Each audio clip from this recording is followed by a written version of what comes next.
So very exciting work, beautiful pictures and creative work, and I love the work that the architects are doing in design. And so, but I am going to switch gears a little bit.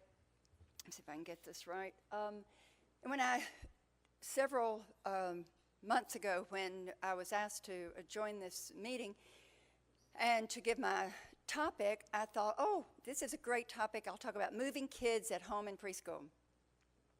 That sounds really good. I thought that sounded exciting. And then I started thinking about what it's going to take to do that and do that in 20 minutes and have answers when I've got a lot of questions. And so I hope I can share with you some answers. I know that I will leave you with some questions, but I hope what I do is inspire you to pursue this, whether you're working in the community, working directly with children and youth in schools, or whether you are researchers or aspiring researchers. There's a lot of work to be done, and important work. Russ did a great job, so I won't have to talk really about the early childhood recommendations because you've seen this. NASB guidelines, which were the first in the U.S., really basically encouraged about 60 minutes for preschoolers of free play and about 60 minutes of structured activity, giving some encouragement for toddlers and infants as well. And then our international friends have really, I think, done us one better in terms of making guidelines that add to what we've already done and said, you know, kids really need a lot of physical activity, really more like 3 hours within the day. And then the work that Russ was part of that he shared as well, that child care needs to do its part. It needs to have a focus on promoting physical activity, and then children need to have to be encouraged and facilitated to be active, to be not sedentary, at least 15 minutes on the hour. And if you think, gosh, how does a little toddler preschooler stay inactive?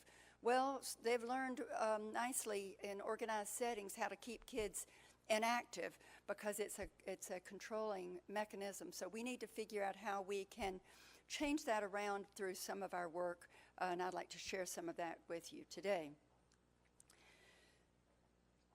The area where I have more questions than answers is in moving kids at home.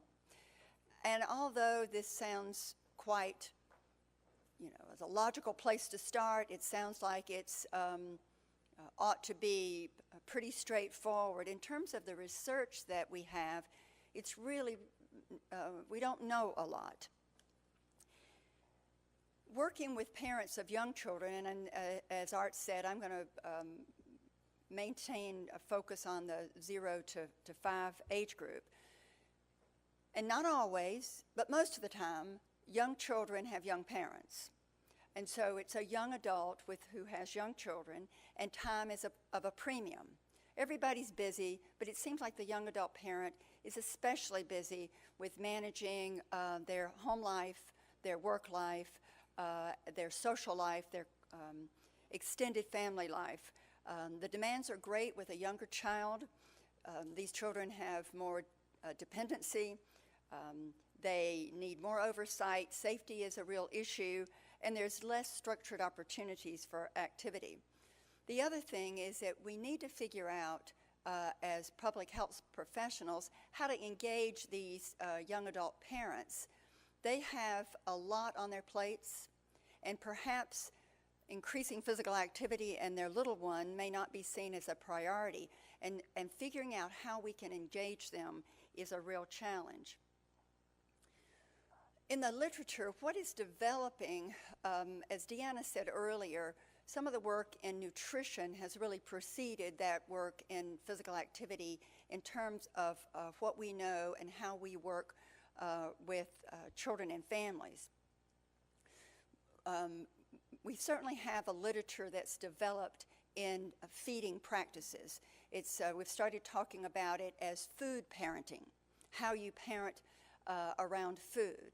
Well, this same idea is being developed in physical activity. It's called physical activity parenting, or parenting for physical activity.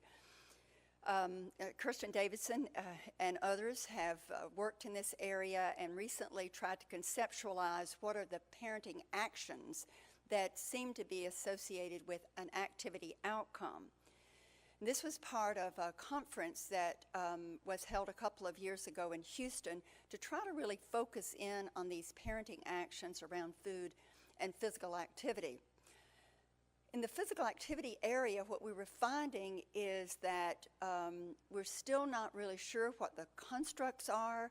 So in order for us to tell parents what they ought to be doing, this work is still evolving.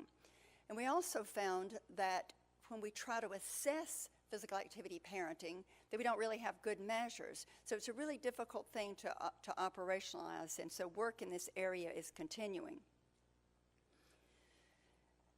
Another thing to think about is the difference between parenting style and parenting behaviors. And those seem very similar, but a parenting style is how a parent engages with their child. And in the parenting literature, two approaches or two dimensions exist. One is referred to as demandingness, or it's a control factor, or some people will call it a parent-centered component. And the other is responsiveness or warmth, facilitation, sometimes referred to as a child-centered approach. And you may hear the term positive parenting, and that is a blend or combination of an adequate amount of demandingness and an adequate amount of responsiveness. And together, that results in what's known as a positive parenting behavior. But we do know that for some parents, they take on a different style in dealing with their children's needs.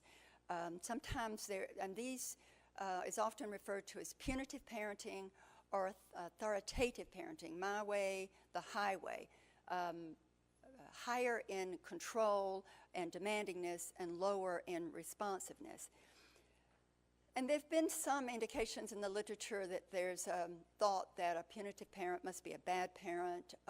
The term punitive sounds pretty terrible. It sounds like you ought to call DSS and have somebody locked up.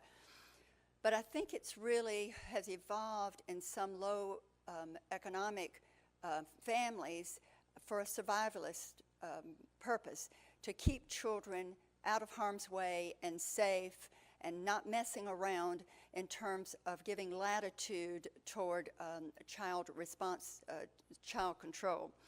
And so whether you've got, I don't think we should think about this as good parenting and bad parenting. I think we need to think about it as parents who find themselves in individual situations and parent in the way that they see is the best. I might add that there's also a third type of parenting that is oftentimes discussed. Some people will call it laissez-faire or inconsistent parenting, and it's when you have a little of this and a little of that, but nothing that's consistent. And I think that's may even be worse for children than having a parent who has these particular warmth or control characteristics. We were interested in this whole area of physical activity parenting, and we wanted to look at what was going on in the interactions between general parenting, parenting practices, which is what you actually do to support your child's physical activity, and the activity in the child, him or herself.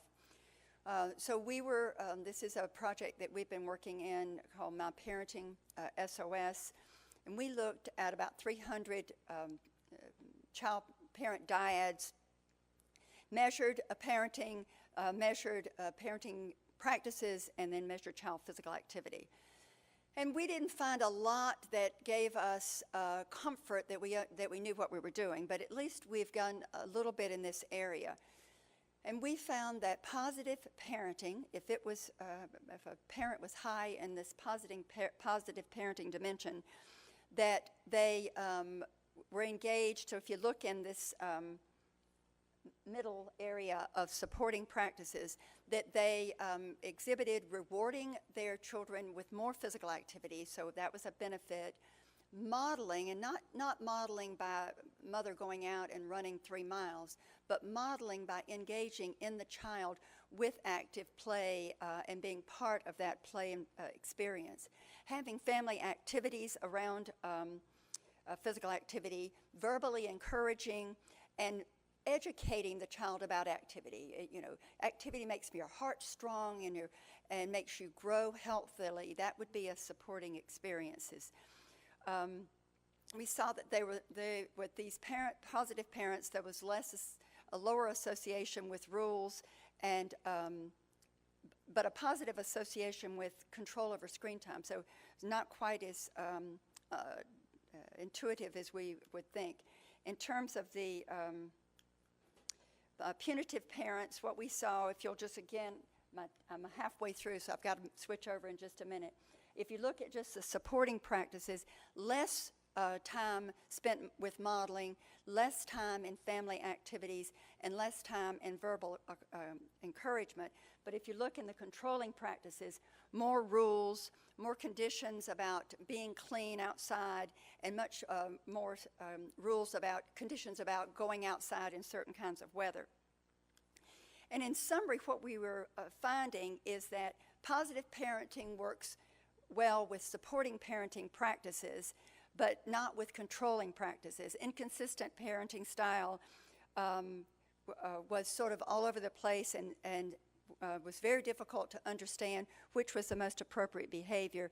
And then punitive parenting actually, for those parents, worked a bit in the short run, but we don't know what it will mean to children in the long run. Our model didn't do very well. We didn't explain, but about 16% of the activity level in the children and a lower amount of the sedentary activity in the children. So this work, as I said, I'm full of questions in terms of this work, but I know that this whole area of physical activity parenting needs more work, and we need to look at the interaction between parenting style and parenting practices.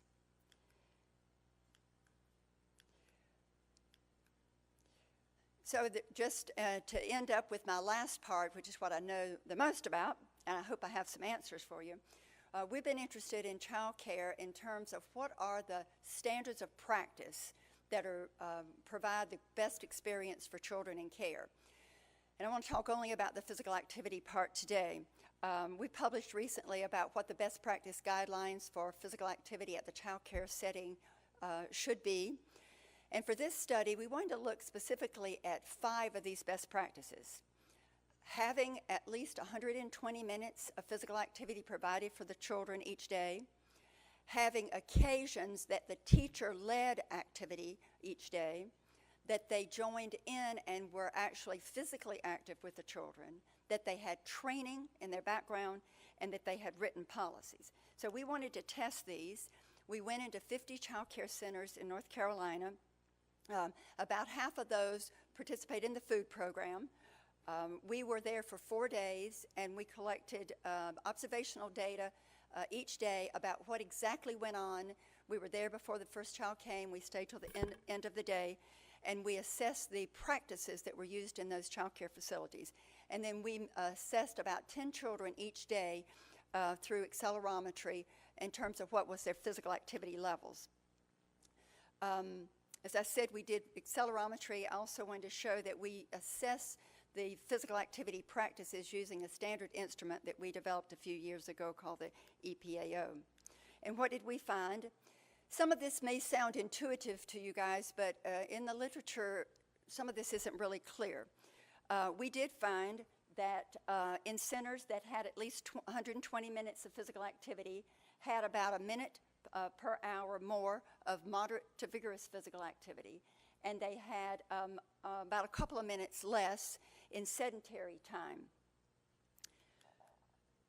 We found for those centers that had at least 2 occasions within the day of the teacher leading activity with their class, again, not quite, but a minute, close to a minute of MVPA per hour, and about 2.5 minutes of reduction in sedentary time. In terms of the staff joining in, we also saw an increase in MVPA per hour when staff were active with the children. We didn't find a significant difference in the sedentary, but the effect size was not too bad. It's about a moderate effect size for this. Now, where we weren't as successful in seeing expected outcomes, we didn't really see much at all, nothing here. And in fact, a reversal here in terms of where staff had some kind of physical activity training. And then about policies, the criteria here were if their written policy at the center level had at least 4 references to physical activity. Maybe that would be children should wear appropriate clothing, we will go outside every day, teachers will have indoor activities. What it could be, we had about 9 different policies that could have been applied. But we didn't find anything in terms of physical activity or changes in sedentary time. I think intuitively the amount of time provided should be a given, but there are papers in the literature that show that if you add extra time for kids, they don't necessarily become more active. We found that it took 120 minutes. We actually looked at 90 minutes just to see if our recommendation of 120 was too much. And we didn't see that the beneficial effect of 90 minutes a day, so we feel really comfortable recommending that all child care facilities should assign at least 120 minutes. And if you think about the guidelines that Russ talked about earlier, both from the IOM and from the 3 different countries, for many children, the child care day is what they get. There's nothing else when they get home. And so if they need 180 minutes of physical activity, we're really having a minimal recommendation with 120. We want to continue testing this whole area about teacher engagement in structured activities.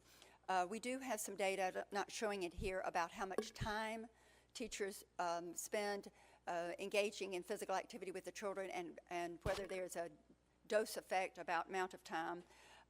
And in terms of joining in physical activity, looking at that about time as well rather than just occasions.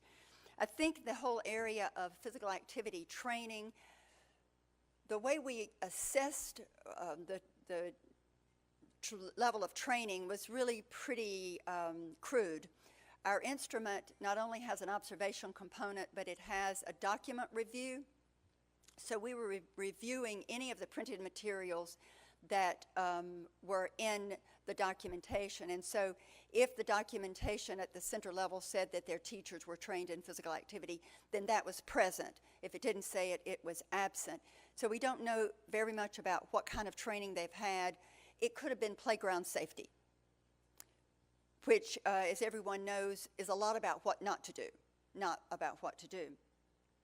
In terms of written policy, we've done a lot of work in this area, and the more work we do, the more head scratching we have. We've got a paper in development right now looking at a whole range of different policies, and we've rated those policies. For this study, it was presence or absence, and a physical activity policy might be our children will go out every day, weather permitting. So it's a very minimal. So I think here we need to do more work in terms of really looking at quality. And you have policies that are often written and not implemented and not even communicated to the staff who are charged with doing that job. So I think we need more work in that area.